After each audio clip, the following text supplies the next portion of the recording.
Ce que je viens vous présenter, dans le fond, c'est un peu ce qu'on a fait, ce que j'ai fait au Centre sectoriel des plastiques à Saint-Damien. On est un petit village perdu dans le bord de la frontière américaine, pas loin de Lévis et Québec, 60 km dans le bois. Et donc, on donne un cours en plasturgie. Et on est aujourd'hui le dernier centre qui offre encore la formation de plasturgie. Les autres centres, c'est tout tombé. J'ai enseigné à Magog et 3 ans après, le cours était tombé, faute d'inscription, toujours. Donc, quand je suis arrivé à Saint-Damien, le mandat qu'on avait était quand même relativement simple. Il fallait tout faire.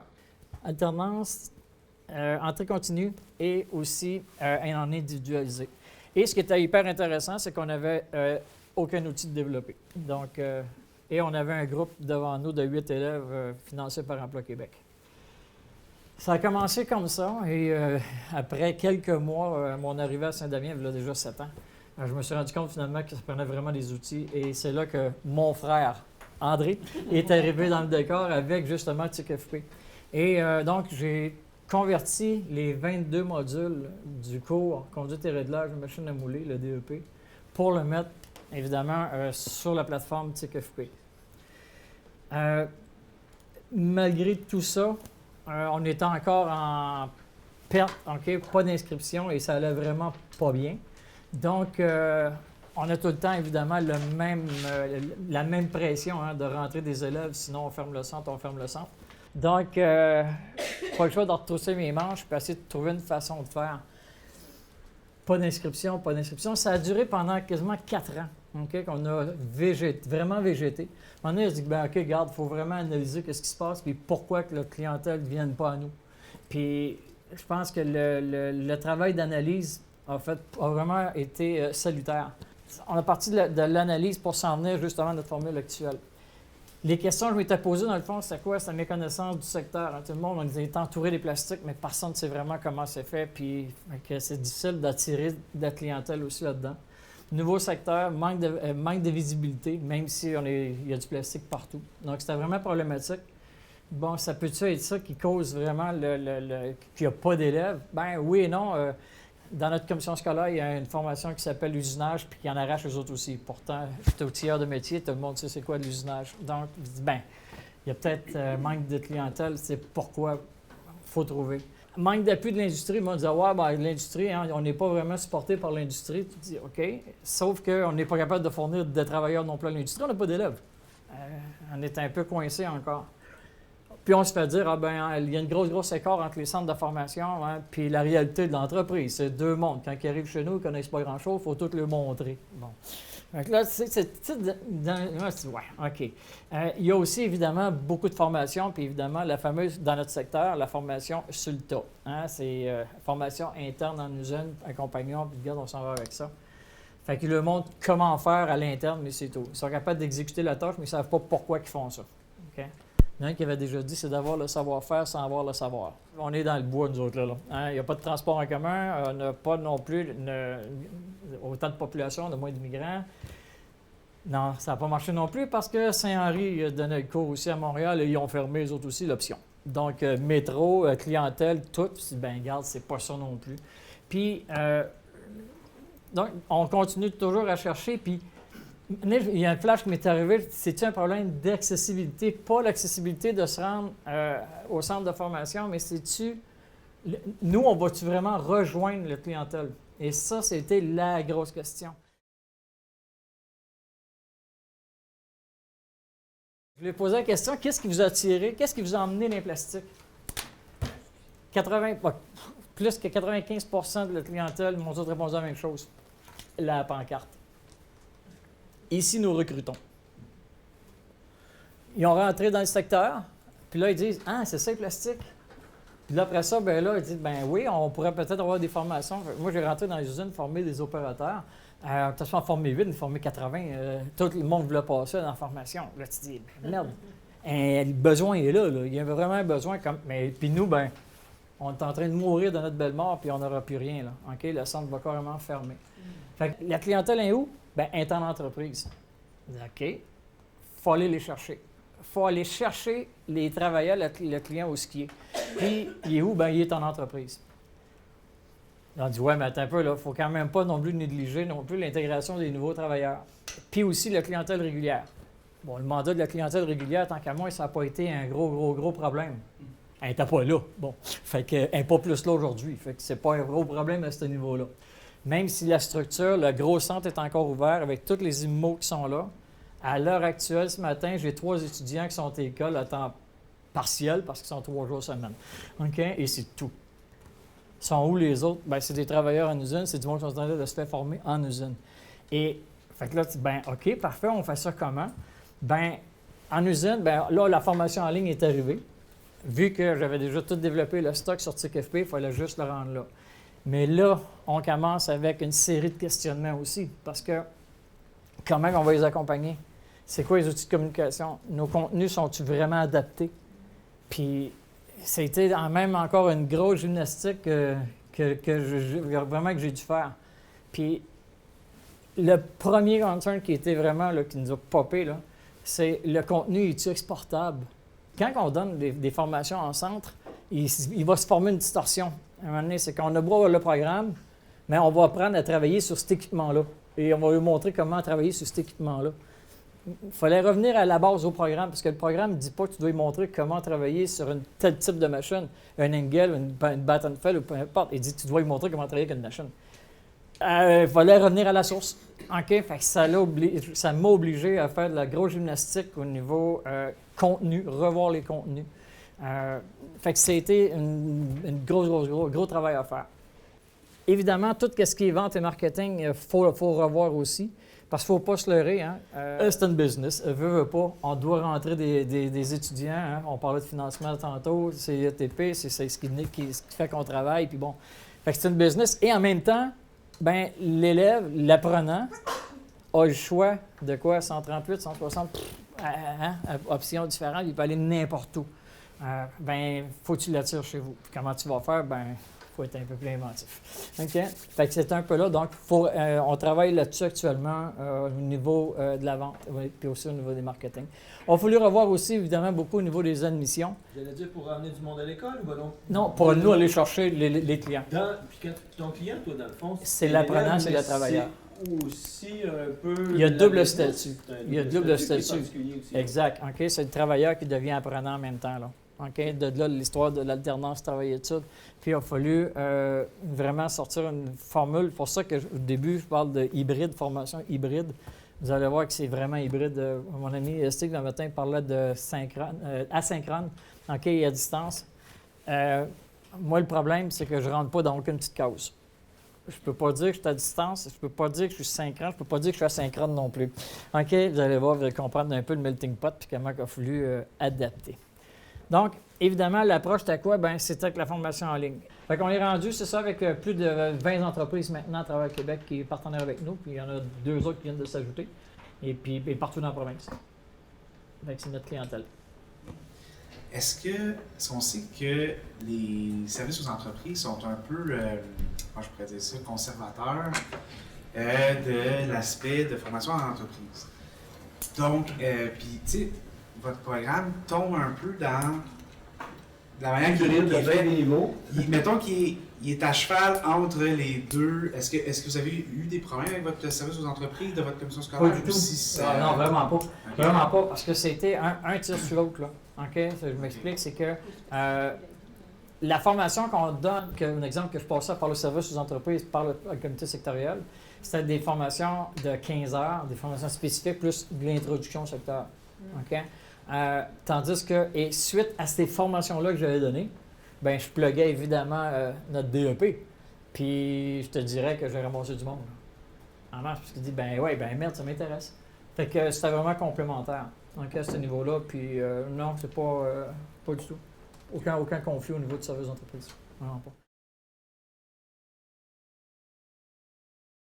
Quand on arrive à un exemple d'une entreprise, on va commencer par aller vendre un peu notre salade, parce que quand tu vas lui parler d'une formation à distance ou une formation en ligne, et ils ne savent pas prendre tout où ce qu'on s'en va avec notre approche. Donc, dans le fond, ce qu'on fait, c'est qu'on va faire une présentation en usine. On lui montre vraiment c'est quoi. Puis, il y en a qui pensent qu'ils vont rentrer là-dedans puis ils cherchent le piton où imprimer mon diplôme. Non. Ils doivent travailler, évidemment. OK? Fait que le taux de décrochage n'est pas supérieur ou plus gros ou plus bas que les classes qu'on avait, qu'on pourrait dire régulières. Par contre, je dirais que c'est une approche de formation qui est quand même assez exigeante, OK, pour le travailleur, pour l'élève, parce que le travailleur, quand il embarque avec nous en formation, il s'engage à faire ses 16 heures, OK, de formation avec nous, puis il en met autant chez eux. Fait que l'entreprise s'engage à libérer aussi les travailleurs sur le temps de travail, OK, pour l'étude, puis en même temps, ben nous, on est en arrière aussi. OK, mais il doit aussi en faire par eux-mêmes chez eux. Et là, bien évidemment, les outils de suivi sur CKFP sont vraiment géniaux pour ça, parce que si c'est un travailleur de jour, on peut aller voir s'il en fait le soir ou les fins de semaine. OK? Ça arrive des fois que l'entreprise va juste aller voir un petit feedback, voir s'ils en font ou pas. On ne sort jamais le répertoire d'heures pour dire, le gars, finalement, il n'a pas fait toutes ses heures. Alors, les travailleurs avec qui vous travaillez font-ils partie du PAMT financé par l'Emploi Québec? Non? Non. Pas du tout? Non. L'entreprise peut aller avec le PAMT s'ils veulent avoir le crédit d'impôt. Oui, il pourrait. Il pourrait. Il y a même, nous, avec la FEPAC, c'est une fédération des composites, qui ont été chercher de l'argent justement au niveau du fonds. Puis, ils financent aussi une partie des salaires, OK, des travailleurs. Quand j'ai su ça, moi, je disais, écoute, c'est une bonne idée. Puis en même temps, je dis, c'est peut-être pas une si bonne idée. Parce que je voulais pas non plus qu'on tombe un peu sur le principe du respirateur artificiel avec des groupes Emploi Québec. Tu comprends? Tu as un groupe d'Emploi Québec, c'est pas avec ça que tu vas assurer la pérennité, là. Puis, finalement, la première entreprise qui a dit, ouais, c'est cool, l'argent est là, mais ça, donc, regarde, on ne veut pas embarquer la FEPAC, c'est trop de travail, mais on embarque quand même avec vous. Tu dis, bien, coudonc, bien, OK, oui, c'est intéressant. Fait qu'avec ou sans, c'est sûr qu'avec, ça nous a aidé. Je ne peux pas dire le contraire, au contraire, ça nous a vraiment aidé. Mais ça a prouvé aussi quand même que l'approche peut fonctionner, même, OK, sans ce côté-là. Merci. Donc, on va aller faire des présentations en usine. On prend le temps vraiment de les expliquer c'est quoi et comment que ça fonctionne. Les obligations que le travailleur doit faire, donc c'est fameuses présence synchrone. Okay? On ne lui demande pas, j'allais essayer ça au début, ça n'a pas marché, mais pas en tout. Il dit, regarde, telle heure à telle heure, tu dois être en ligne avec nous. Ça ne marche pas. Okay? Parce qu'il dit, ben moi, je suis en production, j'ai un surplus de production, peu importe. Mais on dit, OK, mais on te laisse un peu plus lousse, mais par contre, on veut te voir. Évidemment, un des gros défis, ça a été l'inscription de l'élève quand on rentre en usine. Je vous rassure tout de suite, on ne les tatoue pas. OK? Donc, on rentre en usine, on les fait les inscriptions sur TICFP, on leur montre comment ça fonctionne avec TeamViewer. Fait qu'ils ont vraiment un bon training là-dessus. Mais c'est pas grave, il faut les reprendre 2-3 jours après, on recommence pareil, mais individuellement, on va aller les accompagner, puis ça fonctionne. OK, le monde dit tout, ouais, mais je suis pas très à l'aise avec la techno. Si tu es capable d'ouvrir ta télé, changer les postes avec les manettes de Vidéotron, on est correct. OK? Donc, ça fonctionne, bon, pas de misère, pas du tout. Il n'y en a pas eu qui ont lâché actuellement à cause ils disaient qu'ils se débrouillaient pas assez avec la techno, pas du tout. Notre plateforme, c'est TICFP. Vous devez pas mal tout connaître TICFP, oui, non?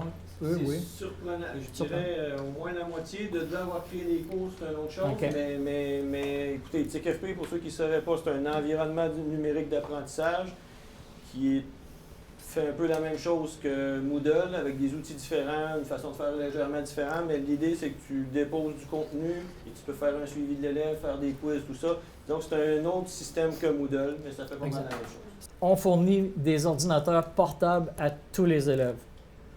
Aussitôt qu'un élève s'inscrit, on y prête, il y a un gros dépôt de 100 $, puis il part avec ça. OK? Puis là, pour tout le temps de sa formation, quand il a fini avec, il met ça dans la valise, puis il nous retourne. Le seul achat qu'il y a à faire, dans le fond, c'est des caisses d'écoute. OK? Qu'avant, on fournissait, que maintenant, on ne fournit plus. Puis, on a aussi une valise d'échantillons, parce que quand on rentre en usine, bien, il y a des exercices qu'on lui demande de faire, mais ils n'ont pas nécessairement tout à portée de la main. Donc, ça va de photocopie, là. Aussi simple que ça, là, ou de petits kits à dessin en lecture de plan ou des blocs Lego. Peu importe, il va falloir bâtir des kits en fonction des exercices qu'on lui demandait de réaliser. Donc, faut qu'il y ait tout en main. Il ne faut pas qu'il y ait rien qui dise ben, j'ai pas pu faire l'exercice, j'avais pas de blocs Lego. Fait qu'ils ont tous des blocs Lego. C'est pas un kit par élève, c'est un kit par entreprise quand même. On s'est gardé une petite marge de manœuvre. Puis même dans les kits, il y a même un petit scan portable, OK? Un scan des exercices en lecture de plan à faire. Ils vont numériser leurs travaux puis ils vont nous l'envoyer par TIC-FP aussi, par le partage des documents de la zone de travaux. C'est parfait, génial pour ça.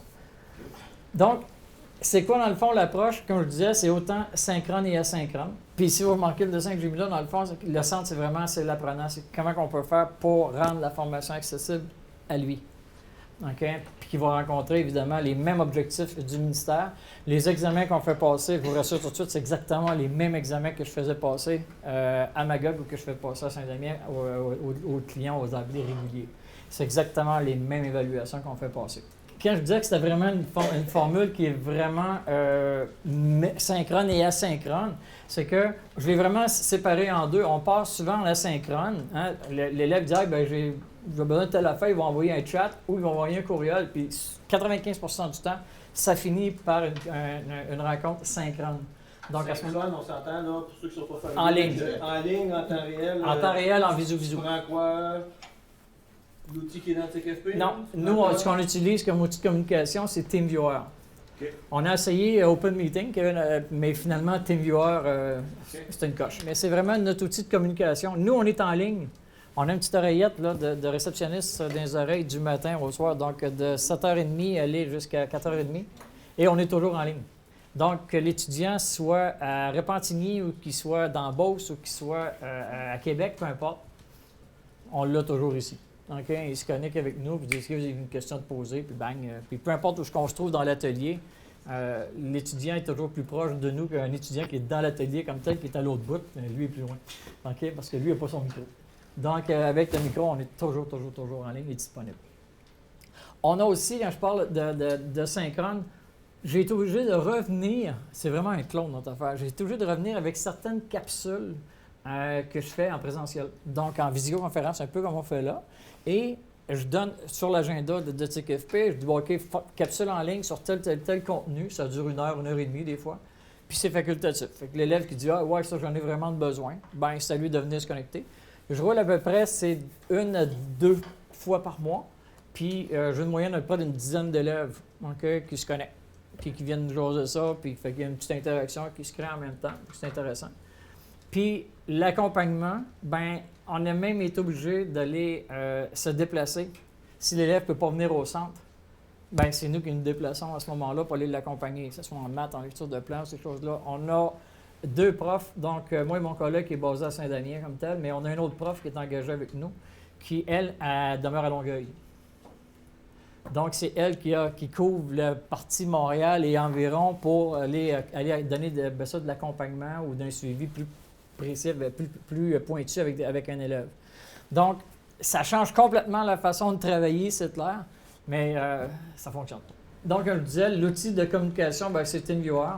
Avec Team, c'est autant la classe virtuelle, donc un peu comme avec VIA. Partage d'écran, c'est 2 sens. Partage de documents, tableau blanc, prise de contrôle de l'ordinateur à distance est hyper important.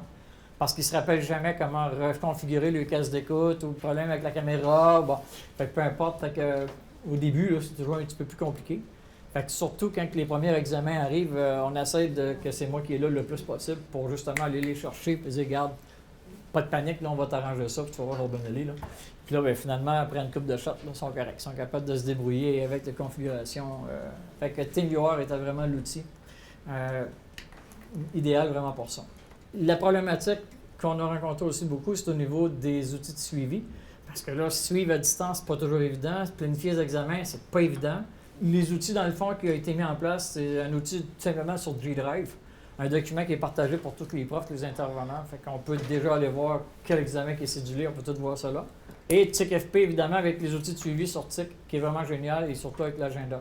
Puis, évidemment, les visites en entreprise, les visites de stage, les visites d'accompagnement et ces choses-là. Donc, on se déplace encore en masse. C'est dans le fond le gros avantage. Hein? Puis on parlait ce matin de vidéos, de clips de vidéos, et c'est majeur. Presque toutes les vidéos qu'on utilise, pour me tirer les vidéos qu'on utilise, c'est toutes des vidéos maison. Des vidéos que j'ai filmées, Mais c'est pas moi qui est sur le film, c'est un élève. OK? Parce qu'au début, c'était moi qui étais sur le film, mais c'était pas une bonne idée parce que l'élève ne filmait pas ce que je voulais. Donc, c'est moi maintenant qui filme, mais c'est l'élève qui va le faire. Puis, l'avantage, on parlait tantôt, c'est quand c'est un prof qui va le faire, qui parle par rapport à une vidéo sur YouTube. Bien, ils se rendent compte finalement que c'est un élève comme eux autres qui ont fait exactement le travail qu'ils devaient faire, fait qu'ils sont capables. Ça donne un climat de confiance aussi, puis on score avec ça. Des petites capsules de narration dans certains modules que j'ai été obligé de mettre. Pourtant, la formule est toute là, mais ils ne comprenaient pas. J'ai mis une petite capsule de narration, puis j'ai plus jamais eu besoin de réexpliquer comment calculer une surface ou un air sur un ring, sur un anneau, sont-ils capables de le faire aujourd'hui. Donc, faut adapter, faut être vraiment à l'écoute. Puis, je pense que le gros avantage avec la plateforme aussi, évidemment, c'est que c'est très, très évolutif. Hein. On peut l'adapter, puis on peut jouer avec, puis les mises à jour se fait aussi de plus en plus facilement. Des updates au niveau des contenus. Les évaluations théoriques se font en ligne. Les évaluations pratiques se font en entreprise et ou au centre. Quand on parle d'examen, ben, en ouvrant le module, on dit à l'élève, OK, aujourd'hui, tu trouves lecture de plan, un exemple. L'examen est déjà planifié. Ce que vous avez là, c'est l'agenda, dans le fond, qu'on trouve sur TIC. L'élève sait déjà que dans 2 semaines, il est convoqué à son examen, telle journée, telle heure. OK? Fait qu'il est convoqué là, puis je lui demande de reconfirmer quand même sa présence. Il ne confirme pas tout, mais bon. OK? Donc, tous les profs, on sait quel examen on va avoir sur le plancher, puis aussi, bien évidemment, l'élève, il sait quand est-ce qu'il va être en examen. La problématique, c'est à tout le temps, ouais, mais finalement, je ne peux pas être là. Ah, je ne peux pas être là. Ça devenait de plus en plus problématique parce que les plages horaires commençaient à être un peu plus restreintes. Donc, j'ai mis ce que j'appelle des airlus. Hein, ils ont 4 airlus pour toute la formation. Ça veut dire que si tu me demandes de déplacer un examen, je vais le déplacer, mais tu viens de brûler un airlus. Après 4, tu t'en viens à l'examen. OK? Je lui donne un délai de 48 heures. Quand je rouvre un module, tu sais, dans le temps de 48 heures, l'examen va déjà être cédulé. Va voir si jamais tu ne peux pas. Avise-moi, tu étais correct, tu es airlus. Mais si tu m'avises 3 jours avant l'examen, c'est just too bad. OK? Ça ne fonctionne pas, là. On n'a pas le choix. Les plages ça commence à être extrêmement congestionné. Mon fameux document G-Drive qu'on utilise, ça c'est vraiment pour nous les profs. On a une vision vraiment globale. Okay? Tout ce qui est vert, c'est fermé. En jaune, c'est des cours, des modules ouverts. En rouge, bien, il s'est planté. Donc, puis quand est-ce qu'il va reprendre? Puis là, je ne l'ai pas mis, mais dans le bas, c'est mes airlus. Donc, on a une vision vraiment globale sur tous les élèves et dans chacune des formations qui sont inscrites. Les évaluations pratiques, comme je vous disais, c'est nous qui nous déplaçons en entreprise. Donc, pourquoi? Bien, l'élève apprend dans son environnement sur ses équipements et nous, on va aller évaluer. Mais ce qu'on va évaluer, ce n'est pas la façon de faire de plastique MSK. Ce qu'on va évaluer, c'est le module. Donc, il doit être capable de faire la compétence qu'on veut qu'il fasse. Oui, mais ça, on ne fait pas ça de même. Je m'en fous. Tu le feras de même, mais fais partie. Là, en attendant, tu vas le faire comme il est sur le module et c'est de même que tu l'as appris. Et donc, on dit, bien, OK, on y va à ce moment-là et c'est ça qu'on évalue. Qui fasse son évaluation au centre sur nos équipements, on évalue exactement la même chose. La même chose. La seule différence, c'est que c'est nous qui nous déplaçons ou c'est eux qui vont se déplacer. S'ils n'ont pas l'équipement, OK, on a qui n'ont pas de laboratoire, un exemple, ils ont des tests de lab à faire. Bon, on lui dit, ben, vous viendrez nous voir dans notre patelin, puis amenez-vous un sleeping bag, puis vous en avez pour 2-3 jours. OK? Fait ils vont passer une couple de jours au centre, puis ils vont faire les parties pratiques, et ensuite la partie, l'examen. Mais s'ils viennent au centre pour étudier, puis qu'on dit, regarde, t'excuses, mais tu n'es pas prêt pour ton examen, bien, roule ton sleeping bag, puis tu reviendras. OK? Parce qu'on ne fera pas passer l'examen. Le taux de réussite, le comparatif à ce que vous aviez dans votre formule traditionnelle? Il n'y a pas de différence. La grosse différence, c'est sur le temps. Je dirais facilement là, le tiers du temps. De plus, de moins? De moins. Que ça prend? Que ça prend pour passer au travers du DEP. Parce que tu n'as pas besoin de les expliquer que ça, c'est une presse. Ça fait déjà peut-être 3 ans qu'ils travaillent devant une. Donc, mais ils ne savent pas que c'est quoi, mais c'est beaucoup plus rapide. Beaucoup plus rapide. Ça fait une différence, c'est incroyable. J'ai même un élève à un moment donné qui m'a dit, je pense qu'il y avait 3 heures de mise sur le module. Et je veux mon examen. Tu fous, toi? 100%. Je te dis, j'ai fait évaluer la même affaire, c'est en matière première. J'ai parlé avec son superviseur, qui était notre formateur à l'interne. Il dit, ça fait 15 ans qu'il envoie de cette résine-là, puis il a été longtemps au niveau du lab, tout ça. Il dit, pas un problème. Fait qu'au lieu de le passer par les racks, OK, qui est de toute façon, tu l'emmènes à l'examen pareil, bien, on le passe comme ça. Ouais. Quand on est rendu à évaluer, à faire l'évaluation pratique, vous vous dites, bon, ben, tu t'en viens pour tes examens. Si on considère que tu n'es pas prêt, tu roules ton slip, tu t'en retournes. Comment vous faites pour vérifier finalement si est prêt pour l'examen ou pas? Ben, comme dans chaque module, il y a tout le temps la fameuse compétence clé, hein, qui est là, c'est vraiment le cœur de la compétence. Ben, il y a un paquet d'exercices qui est déjà là. Fait qu'on se garde, tu sais, si tu es. On parlait tantôt de mes petits blocs Lego, un exemple, OK? Bien, s'il n'est pas capable de faire l'exercice avec les blocs Lego, ça veut dire que tous les exercices qu'il a fait avant, là, il ne maîtrisait pas. Parce que c'est un genre de synthèse. Vous validez une certaine Ah oui, façon, c'est une alors. bonne question. Les évaluations, dans le fond, théoriques, la façon qu'on les fait, c'est ce que vous avez là par TeamViewer. OK? Donc, on a un ordinateur qui est l'ordinateur d'examen. L'apprenant, il est chez eux. Nous, on est au centre. Là, j'ai mis enseignant, mais ça peut être notre superviseur d'examen. Là. Fait qu'elle, dans le fond, c'est qu'elle prend le contrôle de l'ordinateur de l'apprenant. Une fois qu'elle est rentrée dans le système de l'apprenant, de l'ordinateur de l'apprenant, après le contrôle de l'ordinateur d'examen. Il est où cet ordinateur d'examen-là? Ça, il est à côté de moi. OK. OK? Il est à côté de moi d'un petit local. La secrétaire est en bas, c'est qui s'occupe de ça, puis l'élève, ben, il est à Joliette. OK. OK? Et puis, fait que le gros avantage, évidemment, c'est que l'enseignant voit l'ordinateur de l'apprenant. Donc, on voit tout ce qu'il fait. On pourrait même le corriger en même temps. 2, il y a tout le temps sa webcam ouverte ici. Fait que s'il est tout le temps comme ça, ça va pas bien. OK? Et puis 2, bien, il y a son micro, puis il le laisse ouvert. Il y en a qui l'oublient des fois. Il y en a un qu'on a mis en échec parce que sa blonde est en train de donner des réponses en arrière. Fait qu'on dit, regarde, on arrête ça de là. OK? Ça marche. Mais je pense que si on veut plagier, c'est toujours possible. Mais on essaie de resserrer vraiment là, au maximum. L'avantage comme ça, il fait son examen. On lui dit que dans 24 heures, ils vont le résultat. Si ça prend plus que 15 minutes, d'habitude, on reçoit des courriels. OK, tu n'as pas corrigé mon examen, j'ai pas mon résultat. Regarde, il finit l'examen, on le corrige. Je vous dis, on peut quasiment le corriger direct. Les examens, c'est tout en Word, tout simplement style formulaire avec des zones, OK, déroulables ou des boîtes de texte. Ils enregistrent, puis une fois qu'ils ont terminé, ils ne touchent plus à rien. Nous, on prend le contrôle, puis on réimprime l'examen. À côté de moi, j'imprime ça, puis je corrige. Ouais. Au niveau de brûler l'examen, moi je vois ça, je me pose la question, c'est un fichier Word, il peut l'enregistrer. Non, il ne peut pas l'enregistrer parce qu'il n'est pas sur son ordi, il est sur le mien. Mes captures d'écran. Ben, je sais pas. Là. Ah, ben là, moi, je vais le voir, là, hein, quand il va faire sa capture d'écran, je le vois tout de suite. Si l'examen est 3 heures, vous n'êtes pas 3 heures dans le Il y a une secrétaire qui est là en avant, elle a son ordi là, puis elle est tout le temps en ligne. C'est sa job. Un peu comme quand on avait les supervisions d'examen en classe avec quelqu'un qui était assis là pendant 3 heures à regarder des élèves toucher un crayon. Même principe. Mais tu pourras toujours brûler un examen, même dans un papier en classe. C'est Ah oui. ça m'a- C'est ça, Apple Watch, téléphone, c'est ça. Tu sais, j'ai déjà trouvé un bureau, il y avait toutes les réponses écrites sur le bureau parce qu'il savait que j'étais pour l'envoyer dans cette salle-là faire son examen. Fait qu'il s'est dépêché, il est allé prendre des notes sur son bureau, tu sais. Oui, mais il y avait une question, oui. Vous parliez des cartes, des Airbus ou des Air... Oui, mes fameux Airlus, oui. C'est ça. Qu'est-ce qui arrive dans le cas où l'élève, justement, dépasse ce quota-là? OK, automatiquement, sa formation est arrêtée. La formation est suspendue. On rencontre l'élève et on va jaser.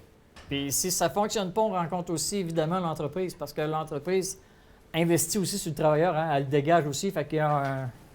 Par contre, l'entreprise n'aura jamais les résultats d'examen, dire il a tout passé avec tant. Non. Okay. L'entreprise, on communique avec eux si vraiment il y a un sérieux problème, puis que le travailleur soit un exemple qui n'est jamais en ligne, qui ne se présente pas. J'en ai un cas, là, justement, que hier, là, ça qui a popé. Là, dernière connexion, je pense que c'était au mois de le 20 mars, je pense. Fait que tu dis, ben, garde, là. Fait que, on fait quoi, là? C'est la même chose pour des reprises en cas d'échec, comment on fait? Bien, là, ce qu'on fait à ce moment-là, c'est qu'il y a droit à 2 reprises. La troisième, ça vient d'y coûter 40 $. Puis, tant qu'on n'a pas eu le chèque, il n'y a plus d'examen qui se fait. Avant, on continuait pareil, puis finalement, on s'est ramassé. Le 40 $, c'est ridicule, mais c'est juste un incitatif de regarde, présente-toi, là. Parce que ce n'est pas les entreprises qui payent le 40 $, c'est le travailleur.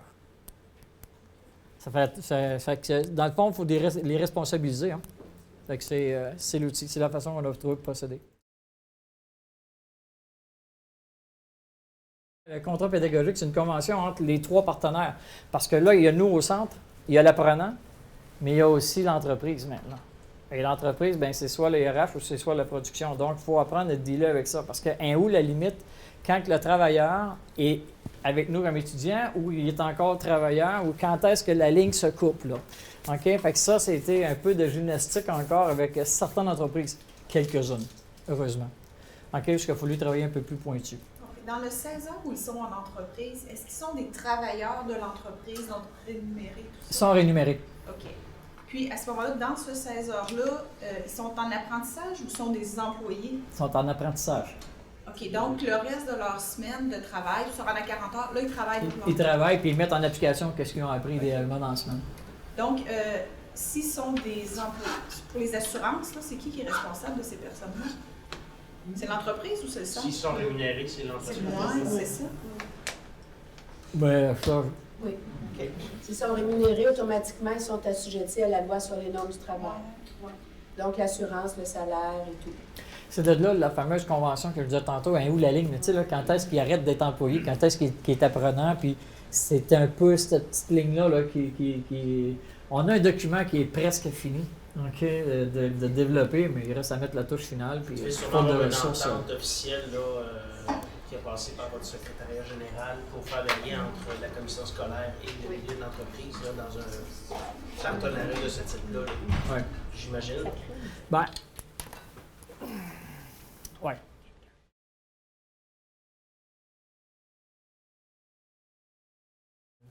Même au niveau syndical, on n'embarque dans aucune cause. La charge des profs, j'ai 60, un matin, là, c'est 63, mais j'en dis à 67, là. Tu sais, c'est quoi? On considère-tu présentiel-là quand on fait passer les examens? Tu sais, il y a plein de questions comme ça qui est un peu comme comme je disais tantôt au début, hein, il n'y a pas de livre qui a été écrit avec la méthode. Donc, on est des petits, on ne veut pas dire des rats de laboratoire, mais des petits hamsters, on va dire. C'est là où on est rendu en alternance parce que vous entendez le ministre de l'Éducation, vous entendez le premier ministre aussi qui dit qu'il veut augmenter le nombre de stages, puis rencontrer des objectifs d'adéquation, formation, emploi. Dans les règles budgétaires, normalement, l'alternance, c'est des élèves. Et là, dans ce cas-là, ils ont comme un double statut. Ce sont des élèves, mais ils sont aussi employés. Mais ces 2 journées-là ne se trouvent pas être employés, ils se trouvent être des élèves. Alors, on est à la frontière de nos systèmes et il y a une réflexion à faire de la part du ministère de ce côté-là. Et même, je dirais même plus loin, même au niveau des territoires. Parce que là, actuellement, nous, on est le dernier petit village gaulois qui donne encore la plasturgie, là. Mais ils se donnent aussi en formation agricole. Mais il y a Saint-Hyacinthe aussi qui donne formation agricole, puis il y a la Pocatière aussi, puis il y a Lac-Saint-Jean qui en donne aussi. Fait que qu'est-ce qui va se produire quand Saint-Anselme va aller ramasser des clients potentiels sur le territoire de la Pocatière ou sur... C'est ça. Dès qu'on touche à la formation à distance, il n'y a plus de frontières. Ouais. Mais nous, on l'a. Fait que quand on parle de refonte, puis de repenser le système, puis il y a du travail à faire. Mais en même temps, on fait quoi? On fait rien, puis on a encore des options qui partent de 400-500 000 par année.